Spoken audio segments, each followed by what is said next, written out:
What's up, guys? Welcome back to the channel. It's time to get this big wheel kit installed in this CRF125. So in this video, I'm going to go over all of these components that come with the kit. We're going to go step by step from getting the swing arm installed, the rear end, the jack shaft, all the fun stuff, right down to getting this bike completely finished. So right here, guys, we've got the billet rear hub. And right here, we've got the custom rear axle that actually has big bike style chain adjusters. Nice feature on this bike, super easy to adjust.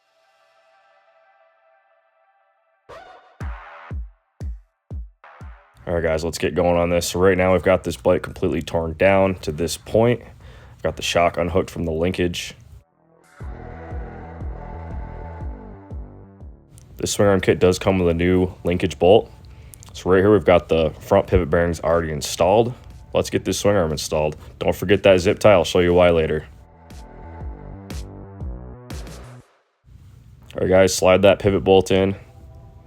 Remember that zip tie? Hook it around the exhaust, get that swing arm up out of your way. All right, guys, the next step, get that linkage bolt installed on your shock. Go ahead and torque it up. It's the easiest time to do it right now. So now you're going to get your swing arm positioned. You're going to also put that linkage bolt back in that we did supply. Get that zip tie out of the way. You don't need it. So let's start with the rear hub. Let's get that brake disc installed. These bolts already do come with Loctite on them, so go ahead and use an electric impact and just torque them in. Now you're going to go with the short wheel spacer on the brake side. All right, guys, let's get that wheel installed. Get all your lug nuts out. Go ahead and just finger tighten them for now. Let's get that Loctite out again. It's time to put the sprocket adapter on. Definitely Loctite those bolts. Again, for me, electric impact. Get them torqued on there. Now go ahead and tighten your lug nuts. So go ahead and take your OEM sprocket and your OEM hardware that you removed from your bike and reinstall it on our sprocket adapter. I like to go back after and just tighten them just a little bit farther. I feel like that's the best way to do it. Take that long wheel spacer, install it on the sprocket side. Now it's time for the sprocket bolts. I already went ahead and put some Never Sees on these bolts. Definitely a good idea. You can also use grease. So get that nut held. Insert the adjusting bolt with an electric impact if you have one. So guys, let's work smarter, not harder. Let's lift that jack up and get that swing arm aligned to your wheels so you're not sitting there fighting it and lifting it. Slide your axle block on. Get some grease on that axle. Now we're going to get it in only so far. We're going to stop right there, just so you have room to slide your rear caliper adapter on. Once that's lined up, slide the axle through and get your nut and washer on there.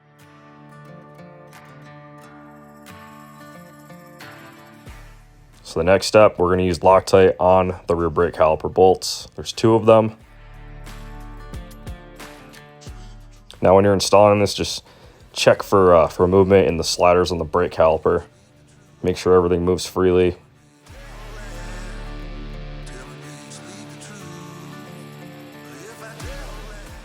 So now we're going to go ahead and install the banjo bolt to the steel braided brake line that's included in the kit.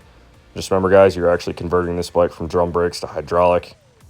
It's one of the big upgrades on this bike. So right here, we're going to go ahead and get the master cylinder bracket installed. Right here, I'm just finger tightening the master cylinder to the bracket. Now it's actually going to get pinched between the OEM foot peg bracket and the frame. I had to scratch my head a little bit when I was designing this kit on how to get you guys hydraulic brakes, but overall it fit really well. We had to make a custom brake pedal. We're actually upgrading this to a nylon locking nut instead of the cotter pin because it's just, let's just be honest, it's a pain in the ass bending it over.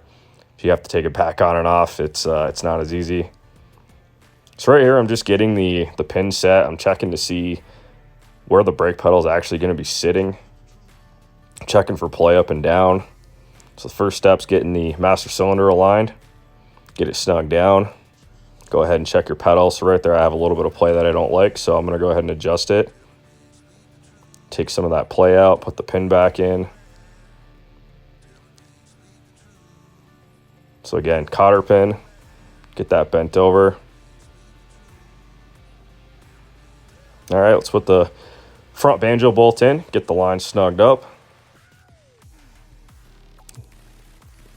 I'm holding the line right here in the video, as you can see, just to snug it so it's not leaning into the tire after it's tight. So you guys are wondering, why am I pulling the plastic off? Well, on this kit, we put a fatter tire on here, so it's time to space that exhaust over. So you're gonna go ahead and remove the 2 exhaust bolts. Now I decided to loosen the exhaust clamp also.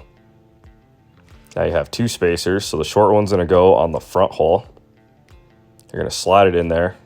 You're gonna put the bolt in, you're gonna start the bolt, but don't tighten it all the way yet, just go about halfway.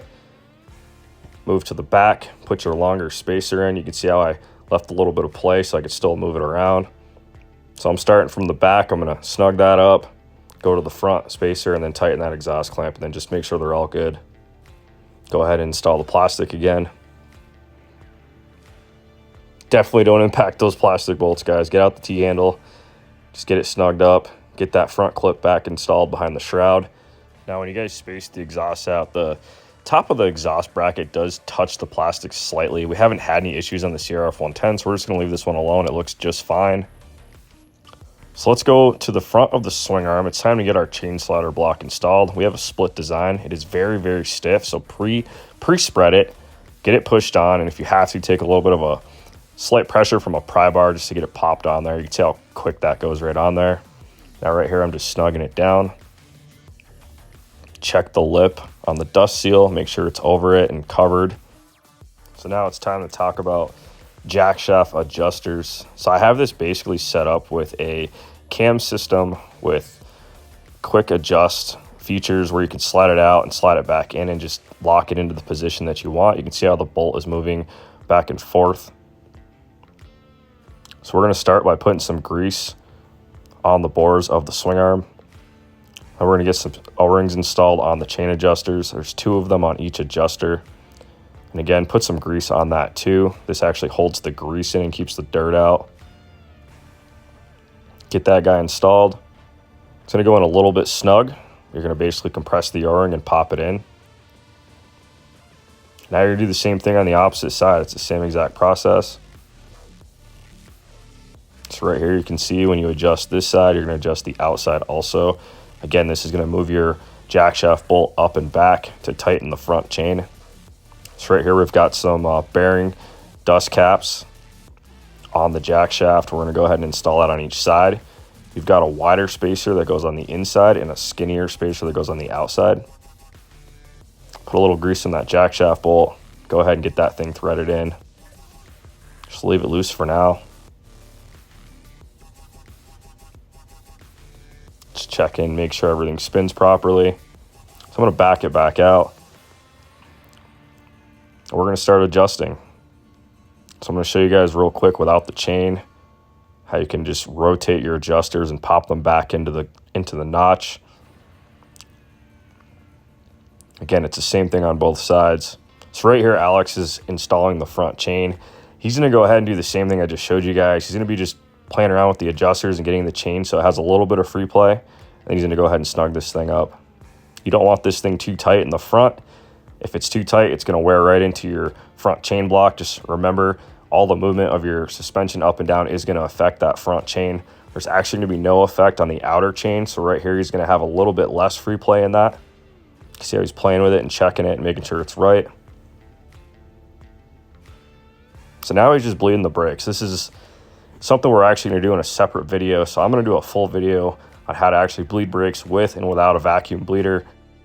All right, guys, so we're at the end of the video. We're at the point in this video where we're just getting this bike buttoned up. Super excited to take it for a test ride. If you guys are interested in a kit for your CRF125, head over to bbcbigwheels.com. If you guys have any questions, definitely hit me up. Go to the website, send us an email, and we'll take care of you. We'll get you squared away with your kit and help you with the whole process. Thanks for watching, guys.